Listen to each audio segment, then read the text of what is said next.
우리가 살고 있는 세상에는 놀라운 일들이 참으로 많이 있습니다. 이것을 우리는 기적이라고 말합니다. 기적, 미라클이라고 말하죠. 기적의 말의 의미는 이겁니다. 이미 알려져 있는 상식을 뛰어넘는 사건입니다. 상식을 뛰어넘는 사건이 바로 기적입니다. 불가능이 가능케 되는 것이 기적입니다. 지금 멜번에서 어제 우리 테니스 경기 보셨습니까? 멜번에 우리 정연이라는 22살의 총각이 한국 체대를 다니고 있는 학생이죠. 그 학생이 세계 4위를 이겼습니다. 또한 그 전날에는 그 디펜딩 챔피언, 복식 챔피언을 이겼습니다. 그래서 처음으로 그 호주 오픈에 그 16강이 들어가는 일을 했습니다. 이것을 우리가 스포츠상의 기적이라고 말합니다. 베트남도 스포츠에 엄청나게 잘했다라고 이야기를 하더라고요. 그게 기적입니다. 불가능을 뛰어넘는 사건을 말하고 있습니다. 사실 우리가 살아가는 이 삶 자체가 기적입니다. 여러분, 하루 24시간 동안 세계에서 사망자가 몇 명인지 아십니까? 하루에 죽어가는 사람이 몇 명인지 아세요? 대략 15만 명에서 17만 명입니다. 하루 24시간 분초로 나눠보면 8만 5천 초 정도 됩니다. 그러니 16만 명이 죽는다라면 1초에 2명. 그러면 여러분이 똑딱 할 때 2명 죽었어요. 다시 한번 더 똑딱 하면 2명이 죽습니다. 그래서 17만 명 정도가 죽습니다. 여러분, 살아서 지금 이 자리에 여러분의 다리를 움직여 나온 것이 기적입니다. 듣기도 하고 말하고 생각하고 생각한 걸 그대로 행하는 것 자체가 기적입니다. 밤이 되면 잠을 자고 아침이 되면 눈을 뜨고 때가 되면 배꼽시계가 배가 고프다고 사인을 준다라는 것, 이것이 살아있는 증거입니다. 슬픔을 느끼고 괴로움을 느끼고 아픔을 느끼고 심지어 지금 무더위를 느끼는 것, 이게 살아있다라는 뜻입니다. 살아있는 것이 기적입니다. 그러니 삶 전체가 기적이죠. 그래서 우리는 기적의 연속 속에 살아갑니다. 우리 옆 사람이 인사합시다. 당신은 기적 속에 살아갑니다. 시작. 당신은 기적 속에 살아갑니다. 네. 그런데 여러분, 더 놀라운 기적이 있습니다. 지금 살아있는 것도 기적이지만 이것보다 더 큰 기적이 뭔가? 그것은 바로 내가 예수님을 지금 믿고 있다는 것이 기적입니다. 믿습니까? 네. 성도들 가운데 이런 말을 하는 사람이 많이 있습니다. 절대로 나는 교회라는 곳 가지 않을 거야. 나는 교회 다니는 사람에게 아주 대였어. 교회 다니는 삼촌 때문에 너무 힘들었어. 교회 다니는 고모 때문에 우리 가정이 망했거든. 이런 얘기 너무나도 합니다. 네. 그런 대상자가 없을 줄 믿습니다. 네. 그런 삶을 살아가는 사람들이 너무 많아요. 그래서 교회만 하면 아주 정이 떨어지는 그런 사람들이 있습니다. 나 같은 사람이 교회에 나올 줄 꿈에도 꾸지 않았던 사람들도 있습니다. 나의 과거를 생각해 보면 내가 어떻게 예수를 믿었을까? 라고 말하는 사람들이 있습니다. 여러분, 내가 예수를 믿고 싶어서 믿은 것이 아니라 누군가 나를 밀어서, 누군가 나를 이끌어서 이 자리에 있는 것입니다. 어떻게 설명할 수는 없습니다. 그러나 2000년 전에 예수 그리스도, 그것도 나와 전혀 상관없는 팔레스타인의 한 총각이 나를 위해서 죽었답니다. 나의 죄를 위해서 죽었답니다. 그리고 나의 죄 때문에 죽으시고 부활했답니다. 그것이 우리는 믿어집니다. 그것 때문에 눈물을 흘리기도 하고, 그것 때문에 가슴 아파하기도 하고, 그것 때문에 감사하게 되고, 그것 때문에 기뻐하기도 하고, 그분을 따라 살지 못했기 때문에 또 괴로워하기도 하고. 왜 우리가 그렇게 됐죠? 이해할 수 없습니다. 설명할 수 없습니다. 그런데 그것이 믿어집니다. 그리고 이 믿어지는 것을 가지고 가슴 벅차고 복음으로 증거하고 있는 삶을 살고 있습니다. 이게 기적입니다.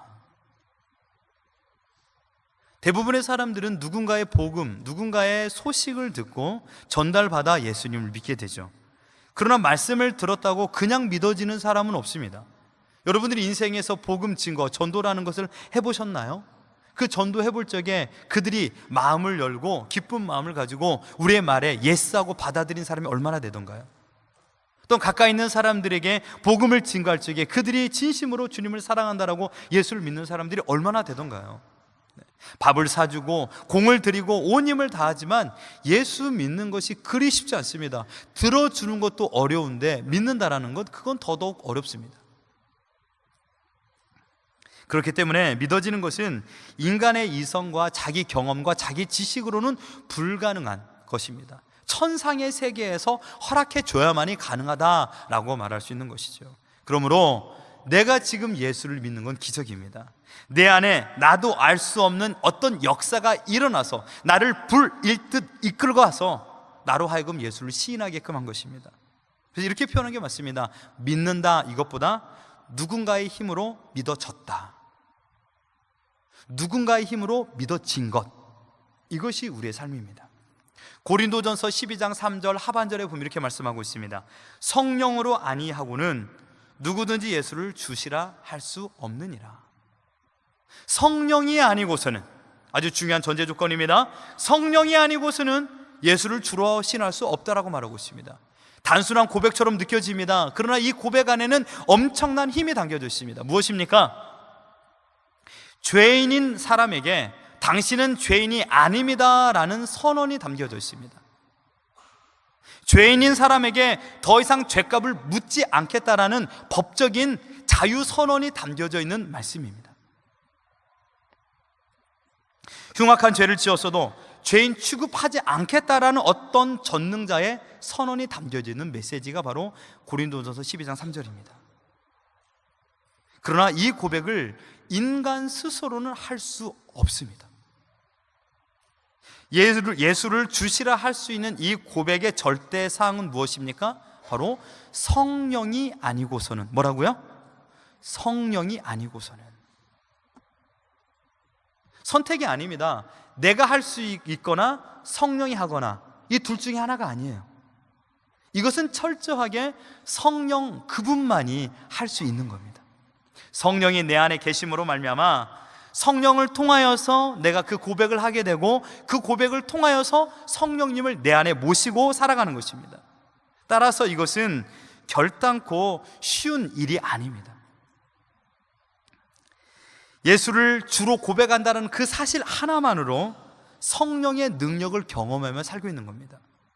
보통 사람 이상입니다. 이 고백을 하는 것 자체가 특별한 사람이고, 이 고백을 하는 것 자체가 기적 속에 살아가고 있는 것입니다. 여러분 보십시오. 예수님 믿었을 때 그 유대인들, 예수님께서는 세상에서 감당할 수 없었던 일, 죽은 자를 살리는 3번의 일을 감당했습니다. 사람들을 목도했습니다. 그리고 구약에서 약속하여 주신 그런 구세주가 오면 나타날 그 이적과 기사를 그들은 보았습니다. 그러나 그들이 믿었습니까? 그들은 보았고 예수 그리스도의 능력을 경험했음에도 불구하고 그들은 예수를 메시아로 시인하지 않았습니다. 예수를 구주로 영접하지 않았습니다. 자신이 원하는 구원자가 아니라는 이유 때문에 배척했습니다. 배척뿐만 아니라 십자가에 못 박아 죽여버리기까지 했습니다. 그 이유가 무엇입니까? 바로 그들 안에 성령이 없기 때문입니다. 예수를 믿는다는 것, 하나님을 아버지로 부를 수 있다라는 것, 지금 여러분들이 이 자리에 와서 그런 고백을 하고 있다라는 것, 그것 하나만으로 여러분들은 하나님의 자녀인 줄 믿습니다. 여러분들은 구원의 백성인 줄 믿습니다. 많은 사람들이 내가 구원받았을까? 봉사는 하고 수고는 하고 열심을 내고 하는데 내가 정말 예수를 믿어 구원을 받았는가라는 의구심을 가지게 됩니다. 여러분, 오늘 이 말씀을 여러분 인생의 척도로 생각하십시오. 내가 예수를 주로 시인했다. 그것은 바로 성령이 그 안에 계시다라는 뜻입니다. 성령의 내주하심의 은혜가 있는 줄 믿습니다. 두려워하지 마십시오. 염려하지도 마십시오. 오늘 이 시간 내가 생을 마감한다 할지라도 여러분들이 거할 곳은 정해졌습니다. 어디입니까? 어디입니까? 천국입니다. 천국. 어떤 분이 전도 폭발하다가 처음으로 노방 전도를 나갔어요. 너무 떨리잖아요. 근데 우리 복음 제시하기 전에 외우는 게 이거거든요. 만일 오늘 밤 이 세상을 떠나시면 당신은 천국에 갈 것을 확신합니까? 이거예요. 근데 그분이 너무 떨려서 만일 오늘 밤 이 세상을 떠나신다면 한국에 갈 것 확신하십니까? 천국을 한국으로 이렇게 말하는 겁니다. 네. 너무 떨려서. 네. 여러분, 오늘 이 시간 우리가 죽는다 할지라도 우리가 가야 될 곳은 정해졌어요. 천국이에요. 왜 그렇죠? 성령님께서 내 안에 계시기 때문에. 내가 예수를 주로 고백했다라는 것은 그저 입에서 나오는 게 아니에요. 하나님의 은혜로만 가능한 줄 믿습니다. 특별히 요한복음에서는 성령에 대하여 가장 많은 언급을 하고 있습니다. 주님께서는 이 성령을 언급할 적에 항상 기도와 성령을 함께 병행해서 사용하는 것을 보게 됩니다. 그리스도인의 거의 무적의 삶, 가장 힘 있는 삶, 능력의 삶을 하나님께서 허락하여 주셨는데 그게 뭐냐? 성령을 의지하여 기도하는 것입니다. 성령을 의지하여 기도하는 자가 바로 무적의 삶, 실패가 없는 삶이라고 말하고 있습니다. 제자들에게 있어서 주님의 떠나심은 충격적인 소식이었습니다. 요한복음 14장에서는 예수님께서 떠나겠다라는 이야기를 합니다. 내가 너희를 떠난다. 여러분, 스승이 떠난다는 이야기 들었을 적에 즐거워할 사람이 누가 있겠습니까? 근심이 가득하죠. 그러나 주님께서 말합니다. 내가 떠나고 내가 너에게 떠날 때 너에게 더 큰 유익이 있다. 왜냐하면 너에게 또 다른 보혜사를 보내줄 수 있기 때문이다. 여러분, 우리 가운데 오신 성령, 보혜사, 이 파라클레토스라고 말하는데 이 한글 개역 성경에서는 이 보혜사를 이렇게 설명했습니다. 보호하시고 은혜를 주시고 가르치는 분이란 뜻입니다. 보호하시고 은혜를 주시고 가르치시는 분. 근데 이것보다 더 크게 잘 설명한 것이 독일어의 이 보혜사란 설명인데 이렇게 말하고 있습니다. 곁에 언제나 서 계시는 분. 성령님은 가르칠 때만 오는 분이 아닙니다. 우리를 인도할 때만 오는 분이 아니라 영원토록 곁에 서 계시는 분이신 줄 믿습니다. 그게 더 정확한 설명입니다. 영원토록 곁에 서 계시는 분. 성령님은 예수께서 세상에 계시는 동안에 제자들 곁에 서셨던 예수님처럼 영원토록 우리와 함께 서 계신다라고 말하고 있습니다. 그럼 왜 성령님은 우리 곁에 서 계셔야 됩니까? 그 이유입니다. 그게 바로 우리를 돕는 분으로 서 계십니다. 우리의 아픔을 위로하시는 위로자로 서 계십니다. 괴로움 속에서 마음이 답답할 적에 상담자로 우리와 함께 계십니다. 또한 관계의 어려움 속에 있는 자들을 중재하시는 중재자로 계십니다. 모양은 다르지만 우리의 필요를 공급해 주시는, 우리를 도와주시는 분으로 우리와 함께 하십니다. 떠나지 아니하십니다. 여러분, 인생을 살아보면서 우리가 생각할 수 없는 무한의 숫자가 얼마나 많이 있습니까? 생각할 수 없는 일들을 얼마나 많이 경험합니까? 하늘에 잘 가다가 우박이 떨어져 차가 파손될지 어떻게 알았겠습니까? 그게 인생 아닙니까? 그러나 그 가운데서도 성령 하나님은 곁에 서서 우리를 도우시는 분입니다. 그렇다면 하나님께서 보혜사를 보내시는 이유가 무엇입니까? 단 한 가지입니다. 우리가 연약하기 때문입니다. 우리가 연약하기 때문에 어떠한 도움이 있어야만이 살 존재이기 때문에 하나님께서 직접적으로 우리에게 허락해 주신 겁니다. 외형적으로 눈에 보이는 것을 주었더니 그것을 사람들이 멀리했습니다. 바꿔버렸습니다. 그래서 하나님께서 특단의 조치를 내렸습니다. 우리의 심령, 우리의 심장, 우리의 생각 속에 바로 성령님, 곧 하나님을 심어 주셔버린 겁니다. 그래서 떠나지 못하게, 예수를 주로 고백할 수 있도록 성령께 내 안에 계심으로 말미암아 떠나지 않도록, 환경에 상관없이, 눈에 보여지지 아니해도 상관없이 성령 하나님 내 안에 심어놔버린 겁니다. 왜요? 우린 연약하기 때문입니다. 제자들은 예수님의 능력을 보았습니다. 그리고 경험했습니다. 그러나 그들에게 찾아온 어려운 환경 가운데서, 힘듦의 문제 가운데서 그들은 어떻게 됐죠? 믿음이 사라져버렸습니다. 말씀을 듣고 배워도 그것을 따라 살아갈 능력이 그들에게 없었던 것이죠. 여러분, 마음의 근심이 찾아오면 능력의 떡을 먹을지라도, 마음의 어려움이 찾아오면 능력의, 기적의 물고기를 먹은다 할지라도 아무런 소용이 없습니다. 우리의 모습은 어떻습니까? 그토록 기세등등하는 삶을 살다가 거절을 당하거나 또한 아쉬운 소리를 듣거나 지적의 소리를 들으면 그 순간 나의 모든 열정이 땅에 떨어져 버립니다. 깊은 한숨을 쉽니다. 방에 문 걸어 잠그고 아무도 만나고 싶지 않은 게 인간의 모습입니다. 나의 열정도 사라집니다. 한 이야기만 들어도, 한 소리만 들어도 그게 인간입니다. 연약합니다.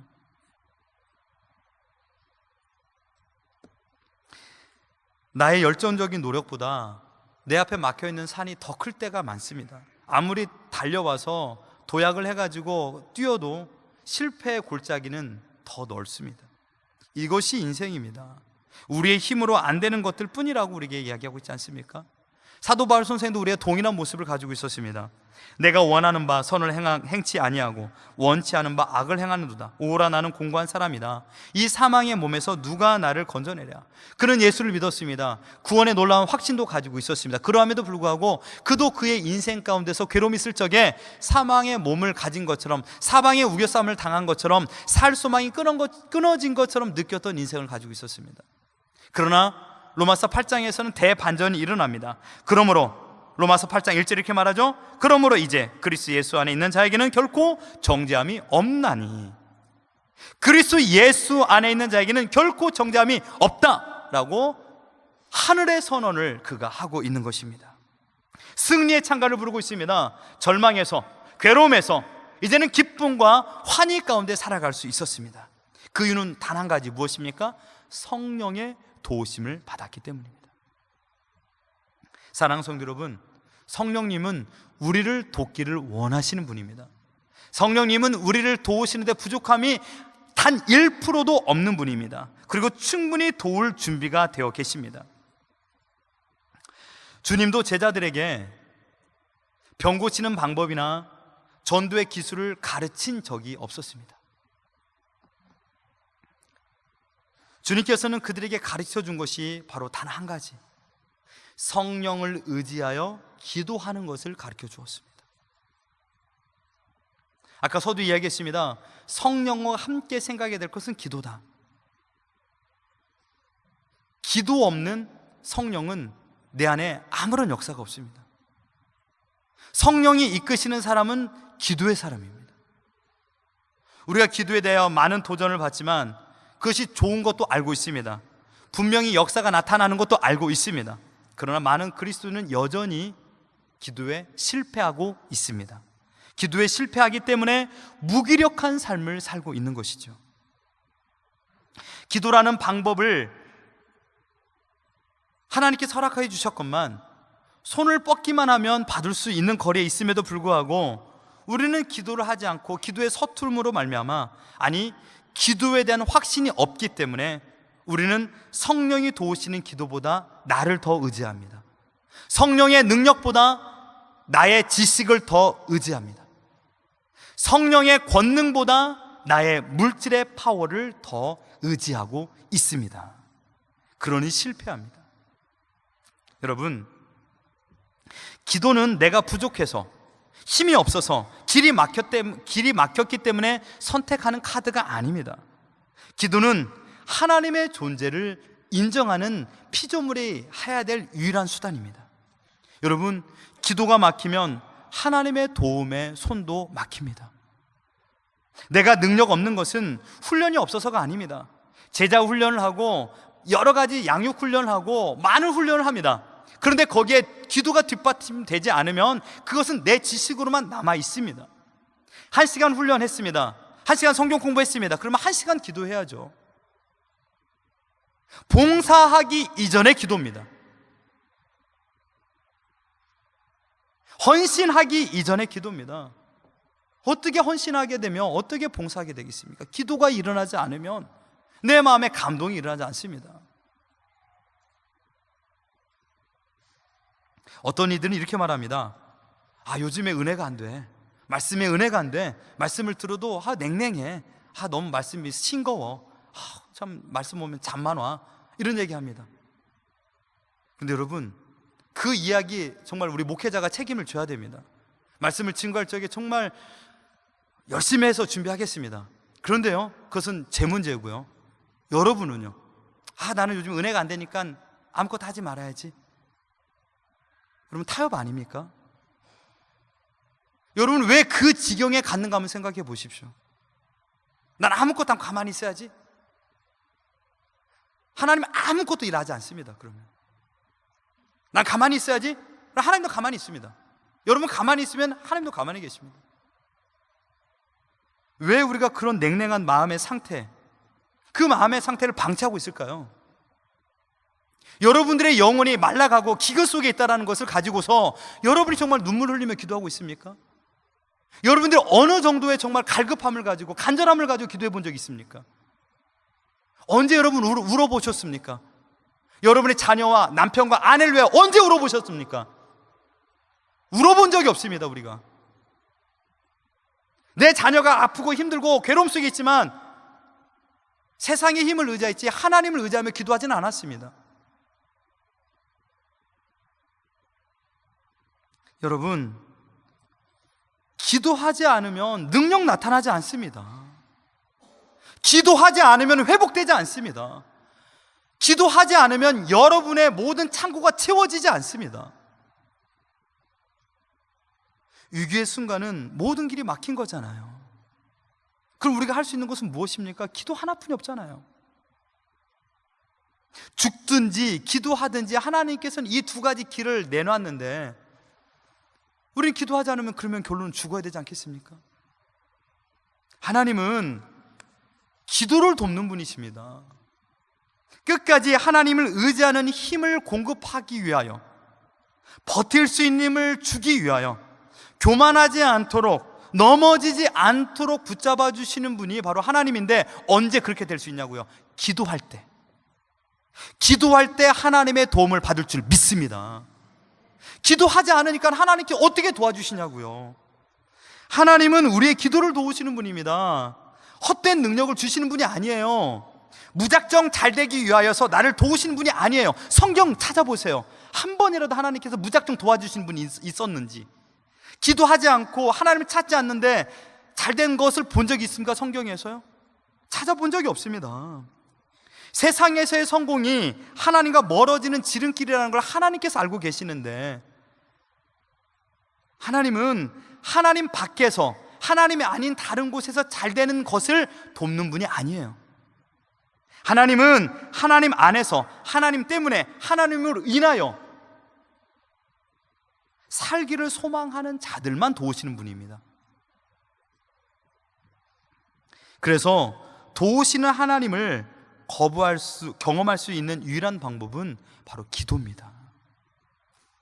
기도는 주문이 아닙니다. 기도는 사생결단입니다. 하나님의 도움 없이는 살 길이 없는 우리들이기 때문입니다. 기도는 액세서리가 아닙니다. 해도 되고 안 해도 되고가 아니에요. 기도는 우리를 살리는 능력이에요. 기도가 생명입니다. 기도가 살아야 인생이 산다라고 우리는 피오처럼 외치고 있지 않습니까? 기도가 회복될 때 가정이 회복된다라는 건 우리는 너무나도 잘 알고 있습니다. 이것은 정말 거부할 수 없는 진리잖아요. 기도가 살아야 가정이 삽니다. 여러분의 가정이 어려워진 이유, 힘들어진 이유 뭘까요? 기도의 물줄기가 막히진 않았습니까? 답답한 순간순간이 얼마나 많이 있냐고요. 그렇게 말 안 듣는 자녀들, 기도가 막히니까 그래요. 자녀가 잘 되길 바라십니까? 그러면 기도하셔야 됩니다. 기도로 하나님께 도움을 구하셔야 됩니다. 건강이 좋아지기를 원하십니까? 기도하셔야 됩니다. 기도가 하늘의 도움을 구하는 유일한 스위치입니다. 지금 여러분의 스위치는 ON이 됐습니까? 오프가 됐습니까? 여러분의 기도가 막혀서 ON이 됐습니까? 오프가 됐습니까? 여러분의 가정의 남편이, 여러분의 가정의 가장이 기도하고 있습니까?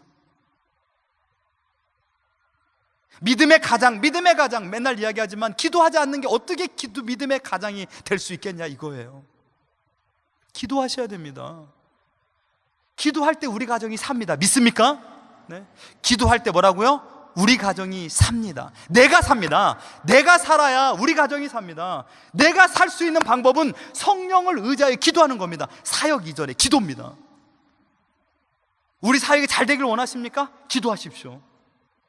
기도하셔야 우리 교회가 삽니다. 여러분의 가정이 살 수 있는 겁니다. 성령 하나님께서 지금 우리를 기도를 도와 창공을 뚫고 올라갈 수 있는 모든 만방의 준비가 되어 있습니다. 여러분들이 그 손만 붙잡기만 하면 됩니다. 우리가 연약하여 마땅히 빌바를 알지 못하지만 성령 하나님께서는 말할 수 없는 탄식으로 우리의 기도를 도우시는 분이십니다. 경험하신 분들 많잖아요. 열림의 복을 경험한 거 많잖아요. 그런 사람들 주위에 쉽게 볼 수 있잖아요. 근데 왜 나는 안 되냐 이거예요. 그때 이런 마음을 가져야 됩니다. 하나님, 저는 기도하는 법을 몰라요. 기도하고 싶어도 잘 기도가 안 돼요 라고만 해보세요. 하나님, 기도하고 싶은데 어떻게 할지 몰라요. 기도하는데 잘 안 돼요. 이것만 해보세요. 그러면 오늘 이 말씀에 의지하여 성령 하나님께서 즉각적으로 반응하셔서 여러분이 기도할 수 있는 법을 가르쳐 주십니다. 그리고 내가 먼저 죄인인 것을 깨닫게 하십니다. 흉악한 죄인인 것을 먼저 알게 하십니다. 그리고 그것을 가지고 주 앞에 나오게 인도하여 주십니다. 그게 기도의 시작입니다. 기적의 시작은 바로 그때부터입니다. 하나님은 우리의 상태를 아십니다. 우리의 연약함을 아십니다. 그래서 우리를 홀로 두지 않는다고 말씀했습니다. 본문 18절을 보십시오. 우리 본문 18절을 우리 한 목소리 함께 읽어보겠습니다. 시작. 내가 너희를 고와 같이 버려두지 아니하고 너희에게로 오리라. 아멘. 내가 너희를 뭐라고요? 고와 같이 버려두지 아니한다. 아멘. 세상에 가장 불쌍한 사람이 누구냐? 우리를 돕기를 원하시는 분이 옆에 있음에도 불구하고 그 사람을 모르는 겁니다. 나를 돕기 위하여 준비된 사람이 옆에 있음에도 불구하고 그 사람을 이용하지 못하는 사람이 가장 불쌍한 사람 아닙니까? 신앙생활 하기 어렵습니다. 신앙생활을 자기 혼자 힘으로 하려고 하면 그때부터 어려움에 빠집니다. 세상에서 가장 힘든 자가 누굽니까? 홀로 살아가는 사람 아닙니까? 내 힘으로 하는 것, 내가 할 수 있어, 내 힘으로 하는 것. 어느 정도는 할 수 있죠. 그러나 농런 할 수 없습니다. 마라톤 완주할 수 없습니다. 끝까지 갈 수 없습니다. 누구를 의지해야 됩니까? 고아처럼 버려두지 아니하고 아버지 되시는 성령 하나님을 의지할 때 우리는 끝까지 믿음의 길을 걸어갈 줄 믿습니다. 이게 놀라운 축복입니다. 영원토록 떠나지 않는 성령님이 나와 함께 하신다라고 지금 약속하여 주셨습니다. 신약시대 성도들에 있어서 가장 큰 복입니다. 아무리 무서운 환난과 시련이 닥쳐온다 할지라도 오늘 찬양의 가사처럼 두려움없고 능력으로 살아갈 수 있는 비결, 나의 도움 되신 하나님, 나와 함께 하신 하나님, 나를 붙잡아 주신다 약속해 주신 하나님이 우리 안에 있는 줄 믿습니다. 그 하나님이 지금 나와 함께 있습니다. 여러분, 인생에 있어서 가장, 믿음 생활에 있어서 가장 큰 기쁨이 무엇입니까? 여러분, 신앙생활의 맛 무엇입니까? 하나님께서 내 곁에 계셔서 막힌 담을 멋지게 뛰어넘게 하는 것, 닫힌 문을 열어주는 일을 경험할 적에 신나게 신앙생활 하지 않습니까? 우리 새순교회 믿음의 역사를 경험하신 많은 어르신들 이 자리에 계십니다. 경험해 보셨잖아요. 어려움이 있을 때마다 기도로 성령을 의지하고 기도할 적에 길이 열리는 걸 봤잖아요. 아멘. 순원들이 힘들고 괴로웠을 적에 눈물 흘리고 기도했을 적에 그들이 돌아오는 걸 봤잖아요. 그들의 가정이 회복되는 걸 봤잖아요. 이게 신앙의 맛 아닙니까? 너무 맛깔난 신앙생활 아닙니까? 신앙생활에 너무 맛이 없어.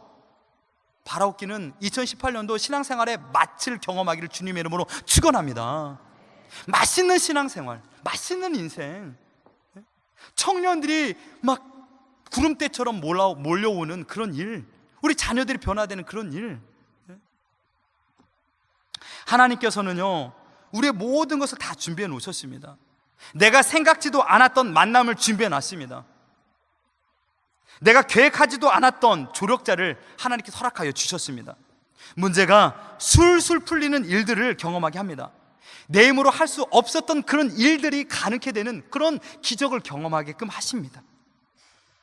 세상 사람들은 이것을 가지고 운이 좋았다라고 말합니다. 그러나 결코 운이 아니죠. 하나님의 전적인 도움과 인도하심과 도움인 줄 믿습니다. 기도하는 자만이 멋지게 비상할 수 있습니다. 여러분, 이러한 열림의 복이 있기를 소망합니다. 그래서 여러분들이 모두가 부러움의 대상이 되기를 원합니다. 여러분, 부러워하면 지는 거라고 이야기하잖아요. 부러워하면 지는 거라고 말하잖아요. 저는 여러분 때문에 맨날 지는 사람이 되고 싶습니다. 여러분 때문에, 여러분이 부러워서 여러분이 부러워서 제가 지는 사람이 되겠습니다. 여기 계신 우리 팀장님, 우리 부장님, 우리 순장님, 여러분들이 한번 부러움의 대상이 한번 돼보십시오. 아멘? 여러분들이 한번 부러움의 대상이 한번 돼보시라고요. 성령의 능력의 기도를 경험하여서 그 기도 가운데 막힌 담이 열리고 닫힌 것이 열리는 것을 기적으로 경험함으로 말미암아 우리 순원들이 여러분을 한번 부러워 한번 해보라고요.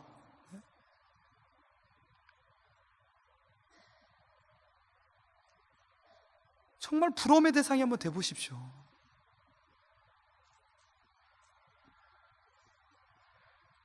이제 말씀을 다 드렸습니다. 세상에 혼자 있는 것처럼 느껴지십니까? 교회 구석에서 안 보이는 곳에서 봉사할 때 아무도 몰라주는 것 같은 마음이 들 때도 있습니다. 아닙니다.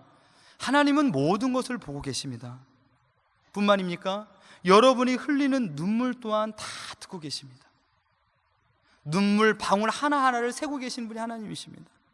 가슴 아파서, 밤에 너무 아파서 힘들어서 하나님, 크게도 기도 못해요. 하나님 살려주세요. 하나님 힘들어 죽겠어요. 나는 그 소리도 하나님은 다 듣습니다. 여러분의 한숨 소리도 듣고 가정에서 직장에서도 다 듣고 계십니다. 여러분 외로움에 혼자 있지 마십시오. 기도의 자리로 나오십시오. 하나님의 사랑의 손길을 경험할 수 있는 기도의 자리로 나오십시오. 고아처럼 버려두지 않는다고 약속해 주신 하나님의 능력을 경험할 수 있는 기도의 자리로 나오십시오. 기도가 사라지면 나의 믿음도 사라집니다. 기도가 회복되면 나의 믿음도 회복됩니다. 기도가 회복될 때 기적을 경험할 줄 믿습니다.